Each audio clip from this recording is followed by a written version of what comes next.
What if the key to building real influence and business connections wasn't meeting for coffee, but instead getting behind a microphone?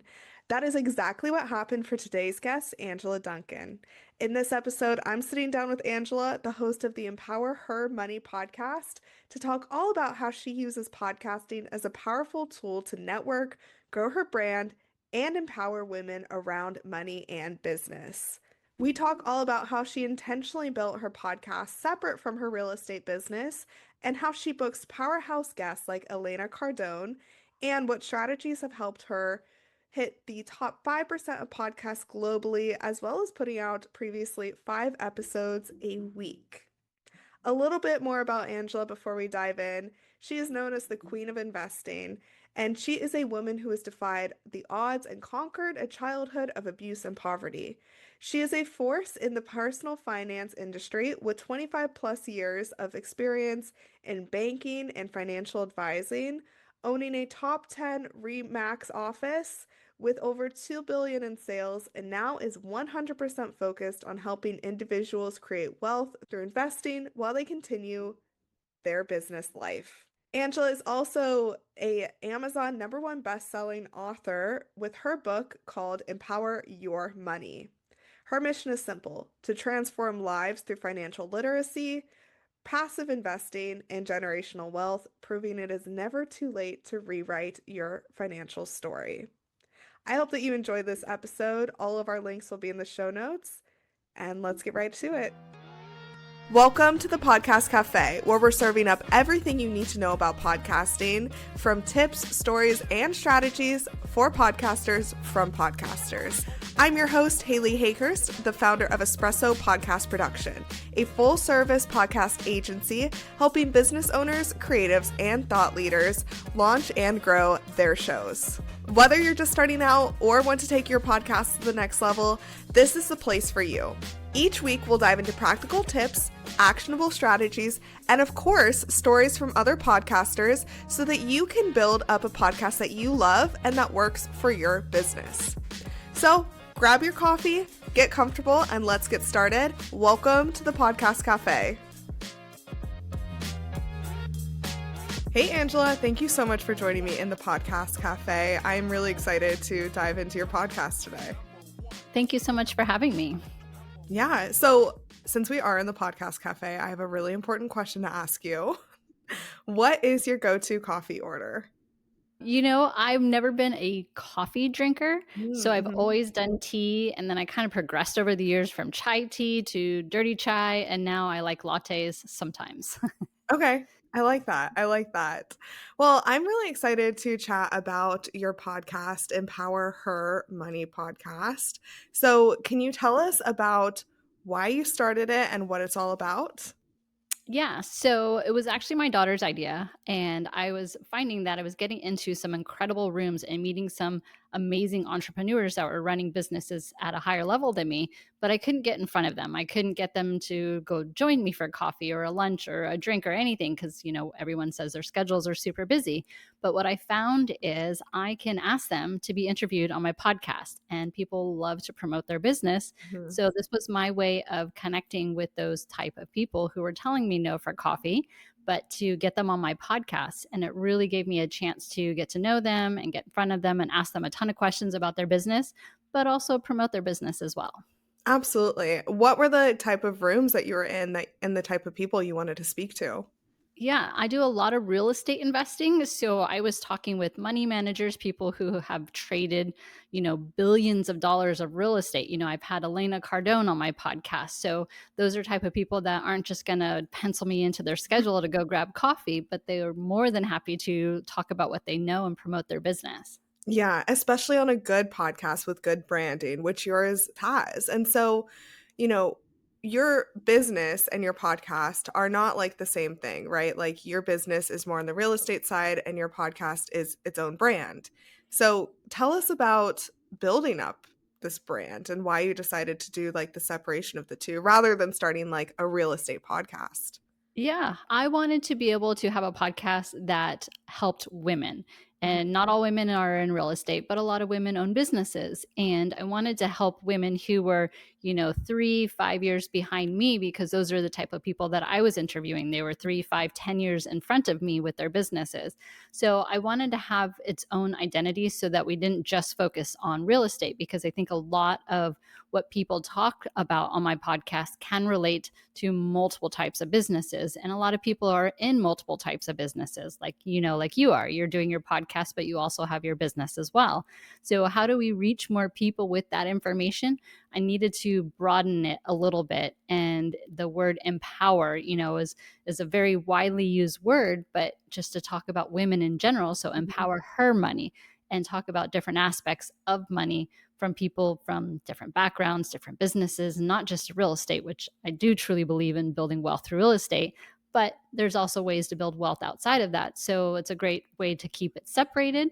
And people always ask, like, is it hard because it's kind of two identities, right? But I think they can intertwine with each other. And when you focus on one thing at a time, then I think it really helps to build your individual business and then the podcast separately. I love that. I love that. Yeah, because a lot of businesses come to me wanting to start a podcast, and I think it is an intentional decision that they have to make if it's going to be, connected to their business or something different than their business. And, that's something that you planned out before. And I think oftentimes people make the mistake of like starting a podcast and then it's not connected to their business in any way and it wasn't intentional, you know? And so the intentionality behind the connection there is the connections that you'll make through the show. So there Mhm. absolutely is that connection. But when you decided you wanted to start the podcast, what were some of the first steps that you took when it came to branding, which you have like a bold, powerful brand, which makes sense with the word empower her, you know? Yeah, I seek the counsel of other people. Mhm. I don't by any means know. I'm not an expert at all when it comes to marketing and branding. So I kind of look around and see what are other people doing. And I happen to love the color pink. And I think pink is a very feminine color. And it just happened to be that Barbie revival came out at the same time. So the timing for me was perfect to incorporate the color with what I love and have that color with my brand. But just seeking out, marketing and branding professionals and asking them, if I want to do a podcast and I want to do it focus on women, what does that look like? And how do I make it so that it's not so overwhelmingly pink? So, like, if you look at my website, there's a little bit of black, which to me is Mhm. I was taught as a luxury color. So, seeking out the advice of other professionals when you're going down any path, whether it's podcasting or business, is really key because they obviously are experts in their field for a reason. And again, getting them on my podcast to share those expert tips, not just with me. I learned tons, but now the audience gets to learn a lot about branding and things like that. So making sure that the right professionals are on my podcast, not only to teach me, but to teach the audience as well. Yeah. And speaking of your website, you have lots of resources for your podcast listeners on there. So, what's the intentionality behind this and kind of what do you offer that the audience can go and look at on your website?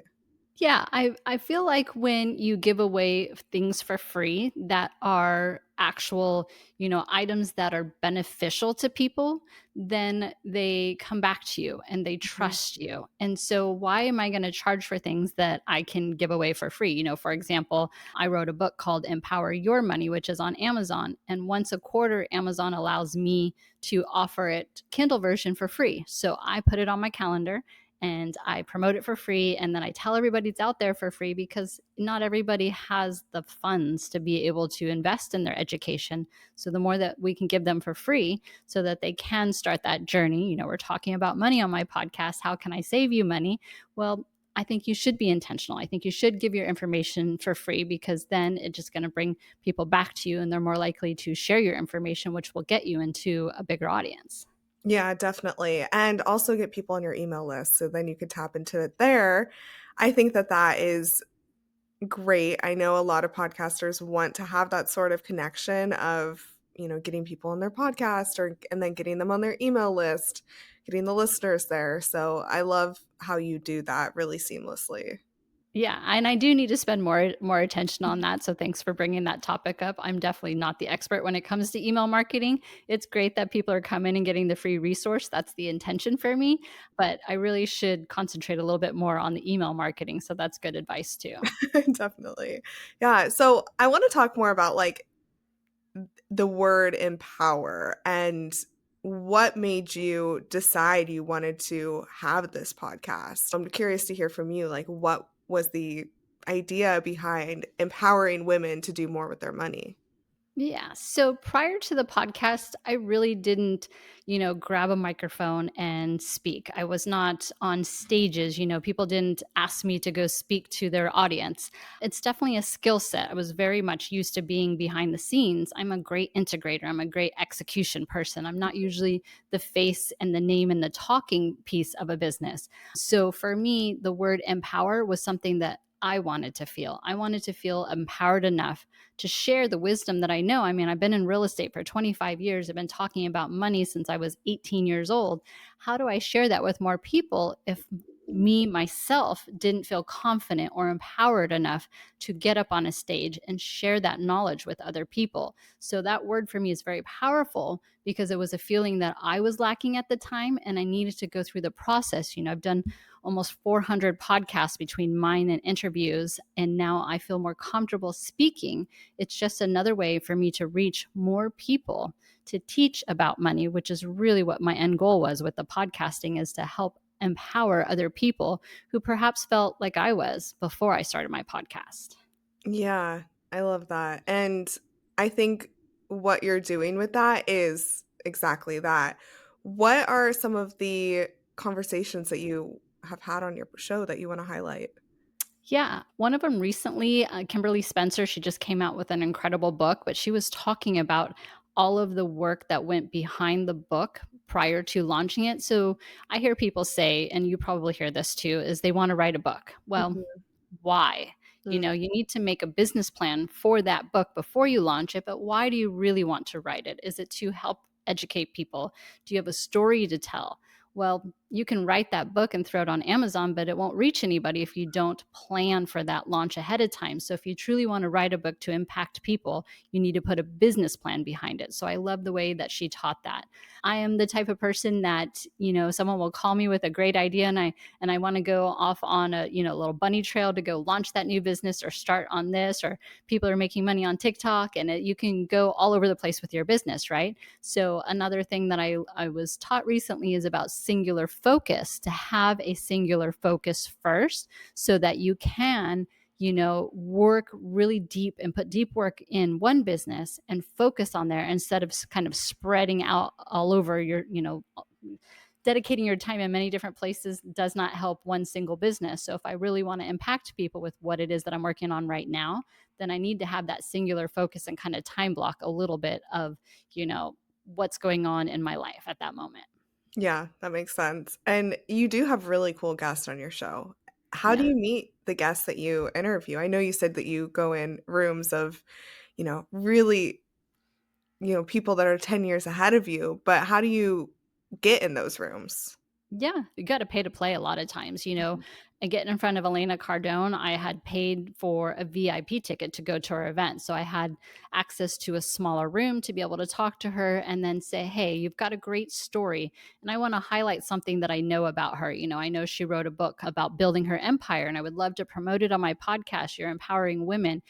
How do I get in touch with you? And then it's the introduction from there. So I do pay to get into some of these rooms, and as you just starting off in your business, it's likely something that you're going to have to do. But I also seek out people that I might know in common, so that maybe perhaps asking them, can you make an introduction to this person so that I can have them on my podcast and promote their business and help them teach our audience as well. And so I'm not afraid to ask for permission, because I know that I'm not salesy. I'm not trying to sell them Mhm. anything. I just want them to share their information to my audience on my platform so that we can empower more people. Definitely. And it seems like the way you're asking is from what they're going to get from it too. Not Right. just selfishly, oh, I want to interview this person. That'd be so cool. But really, like, what your audience and what they'll be able to get from being on your show. Right. So include a link to their book. Tell them that, you're going to go and post a review on their website.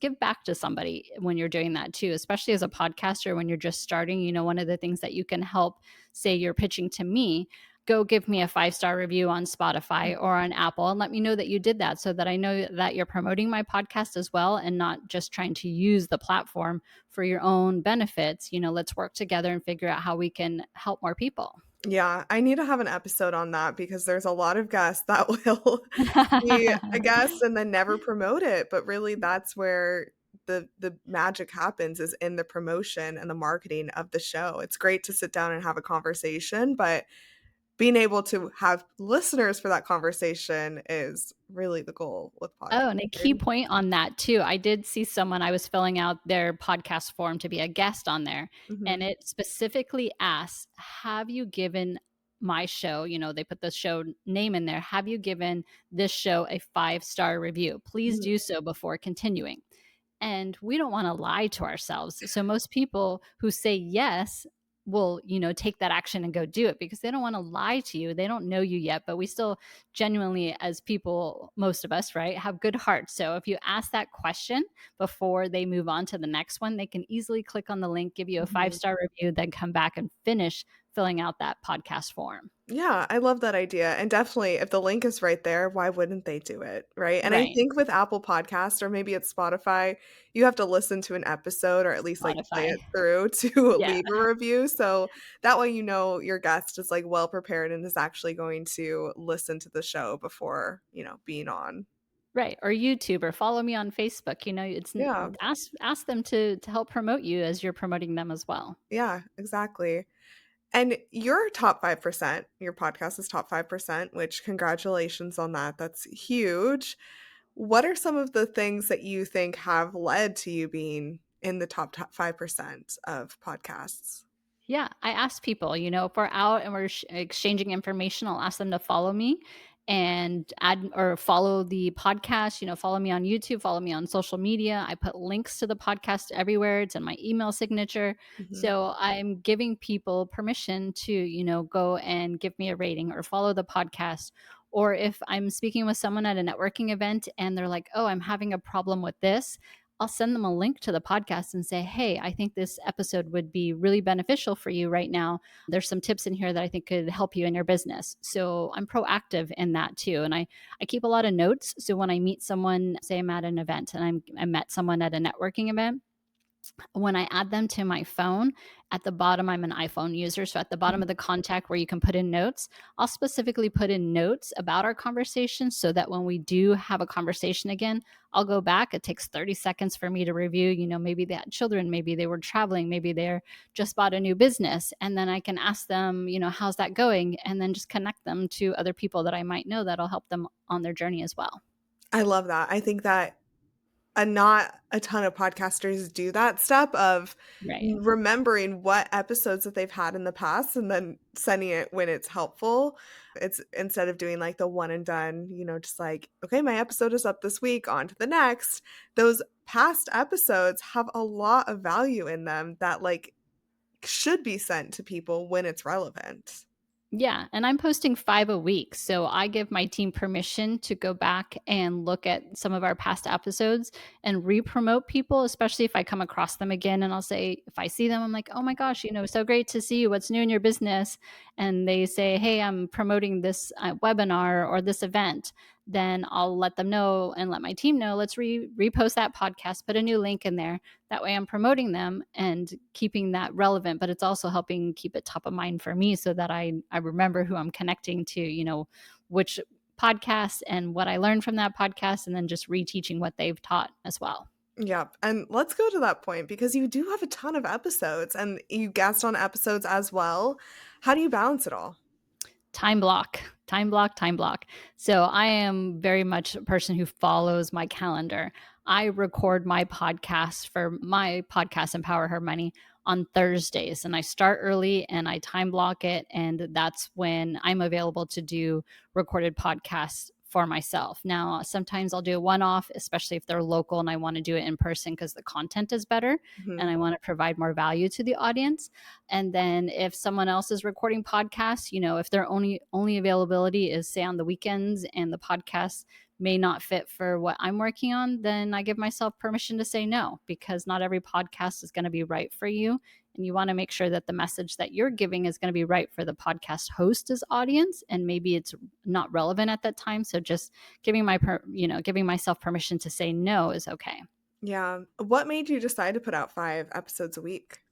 Uh, John Lee Dumas, he's Entrepreneurs on Fire. He's been doing podcasting for like 13 years. Mhm. His advice actually was to go 7 days. So I negotiated instead of once a week. I've said, all right, I'll do it daily, 5 times a week for people who commute. Maybe they just want to have like a quick podcast that they can get some tips, or they're out driving for their business. So he said 7, I said 1, we ended at 5.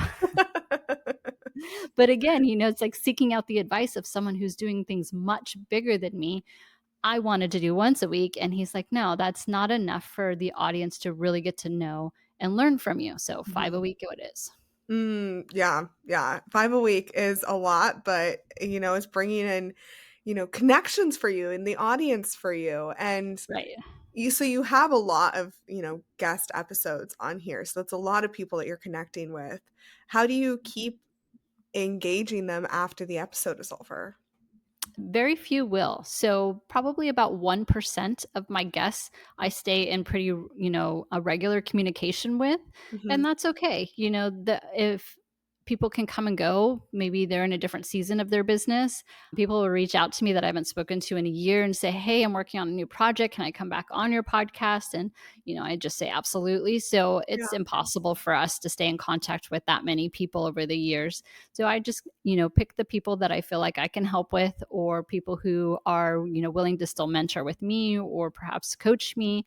Then whatever season I am in my business in my life is usually those people that are going to stay around. But you'll usually, keep in contact with about 1% of your audience. There's ways to re-engage them after. I have a client that's doing, like, a virtual party for all of her podcast guests because she has tons every month, similar to you, and we're gonna have a big party for her and invite them all back, and it's gonna be this big Zoom room and speakers, and I don't know, it's just one of those benefits of being willing to share your story on a podcast, then Hmm. all these doors open for you. That's a really good idea. If I can learn how to do breakout rooms in Zoom, I think maybe that would be something I would like to do, or at least have my team. But Yeah. it just puts you in front of more people. So that's a really good idea. Yeah, have a party. Parties are always fun. Yeah.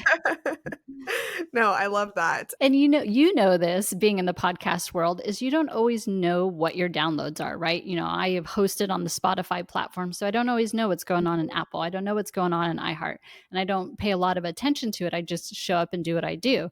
So you don't know how you're impacting the audience. You Mhm. don't know who's listening. Are you actually doing the things that these people are teaching you to do? That's the purpose of it. Podcasting to me is just the easiest solution for that problem, and all those business owners across the world that get to Mhm. learn some of these universal tips that can apply to anyone in any country. I agree with that. So, is there anything else you want to chat about? I have a couple rapid fire questions for you, but before we get into that, is there anything else you want to touch on? Yeah, just something you said earlier as well is, I think a lot more people, because of the advancement of technology, is coming onto the podcast Mhm. platform, which is amazing. I think I read a statistic recently that says that consumers now trust podcast hosts more than they do influencers, which is crazy to me. Mm. So understanding that influence and power that you have of being a podcast host, but when you start it, have a goal and a business plan in mind, because it's great to get on here, but if you really truly want to make an impact with people, then having a plan, having a coach, having a company like yours to help promote and go through all those details of the things that you don't know yet, making sure that we don't just hop on and then hop off. Let's Mhm. get on this platform and truly make an impact with people. So that would be my piece of advice for anyone who's thinking about launching a podcast. That's really great advice. Yeah, you don't know what you don't know. And I know a Mhm. lot of people feel kind of held back by they think that it's too congested in the space, or there's, the niche is like they're overpopulated or whatever that word is. There's a lot of people in the podcast world.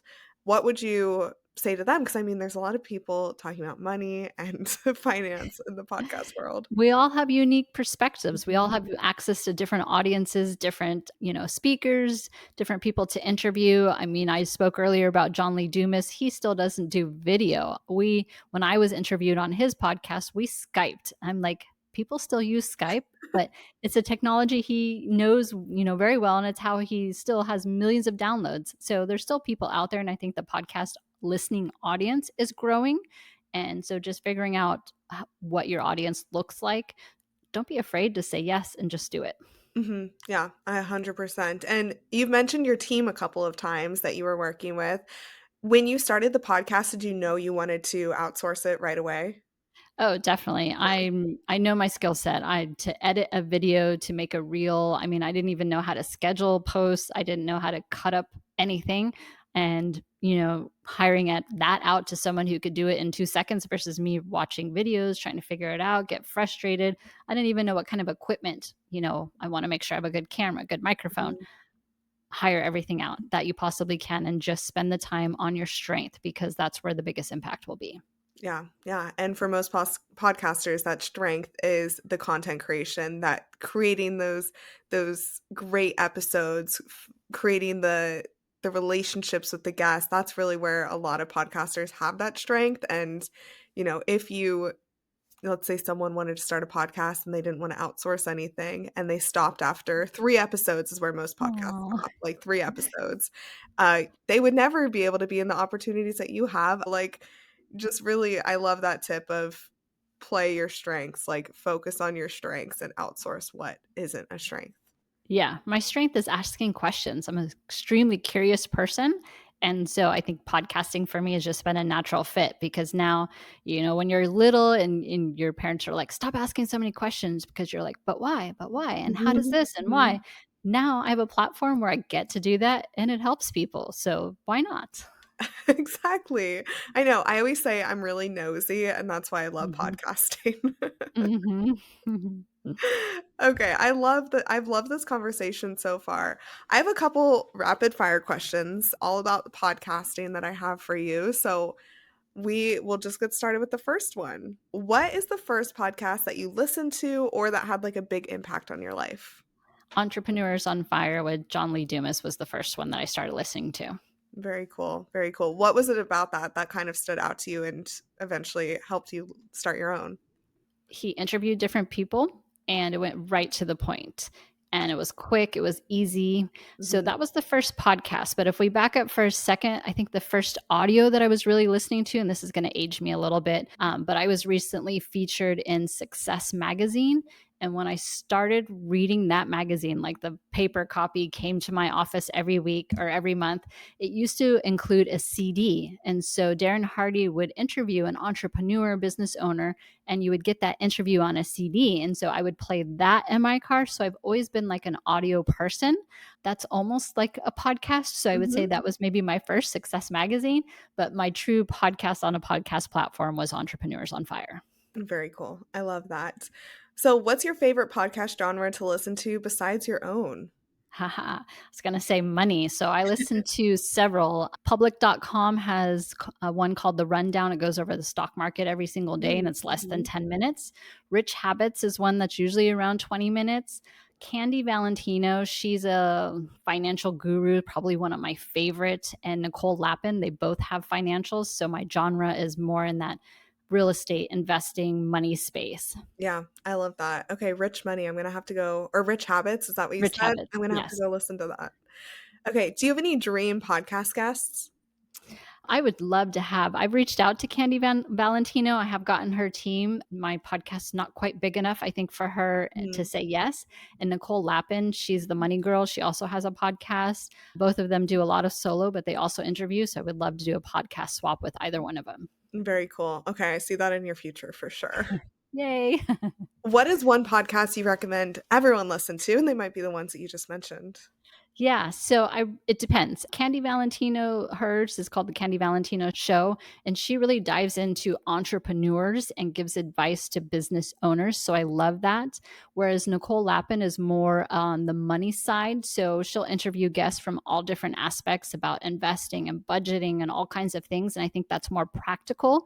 So Mhm. if you're afraid to kind of jump into the money aspect, hers is really easy to listen to. I think even in her intro, it says something like you don't need a dictionary to listen to her podcast, which I love because, the more that we can bring people into the money aspect and just give them permission to listen and learn, I think the better off our environment is. I agree 100%. Do you have any big pet peeves when it comes to being a podcast listener? I'm not a fan of really long shows. So there are some people out there that have an hour, hour and a half, Mhm. 2 hour shows. I'm just like, wow, as a podcast host, I value not only my listeners' time, my time, but the person I'm interviewing. And for me, that's such a huge piece of anyone's day that I would not ask permission for that time. Right. So my pet peeve is those really long episodes. I agree with that. I think 45 minutes and under is really where the magic happens. Yeah, you get into an hour and a half, 2 hours, I'm like, "Who has that kind of time to, like, record it, listen to it?" Yeah. Yeah, I don't listen to those long No. ones. I listened to Huberman Lab's one episode with David Goggins because I love David Goggins. It took me Uh-huh. 3 days to listen to. Like, that's crazy. Yeah. Yeah. Okay. What is the best advice you've ever received about podcasting? Not to be afraid to ask for a guest to be on your show. I used to think that people are too busy, they don't have time, who would wanna be on my show, but, I like getting no's because then I feel like I'm that much closer to the bigger guests because Mhm. that means that I am giving myself permission to ask, and if I get a no, it's not personal, it's not against me, it's not the right fit for them in that moment. Definitely. Okay, one last question for you. What is the most surprising thing you've learned about yourself from podcasting? When I first started, and I launched this, I didn't really think people would listen. I don't know. I think it goes back to, my purpose of starting it from me selfishly was to get more confidence and feel more empowered. And so when I first started, I just didn't think people would listen. So the surprising aspect of me hitting the top 5% in the world shocked me. Like when Mhm. you can, go check it out. But when I logged in to see that statistic, I thought, wow, someone's listening. Then I Yeah. must keep this going because if someone's listening, that means I'm impacting people. Otherwise, why would they keep tuning in? So that definitely shocked me. Well, congratulations. People definitely are listening. Well, Angela, this has been so much fun. I've really enjoyed hearing more about, the genesis of your podcast and then also how you continue going and the new avenues that you're seeking to, you know, grow the show. What's next for you? Well, I definitely want to keep podcasting and having that type of impact. I'm getting back as I think that the real estate markets and some of the investing things that I work on will have better opportunities in the next couple of years. So I'm really focused on that. I think when the opportunities come about, whatever you do in business, when opportunities are there, you want to focus on that. So getting more women into real estate investing, I think is going to be huge for me this next year as we expand out that platform, and then helping more women business owners, making sure that their insurance is in place Mhm. while still being able to promote people on the podcast. Definitely. Awesome. Well, where can people connect with you? Yeah, Empower Her Money is the podcast. I would love for your listeners if they can add another one to their list to like and follow and share the podcast. It'd be truly amazing. Thank you. Yeah, of course. I'll put the link in the show notes. And as you just mentioned, you're a really great resource for all things real estate and insurance. I think that everyone can find that on your website. So I'll put that on there as well. But thank you so much for joining me. I have learned a lot from this conversation and really enjoyed it. Thanks, Haley. Thank you so much for joining me in the Podcast Cafe. I hope you're leaving with fresh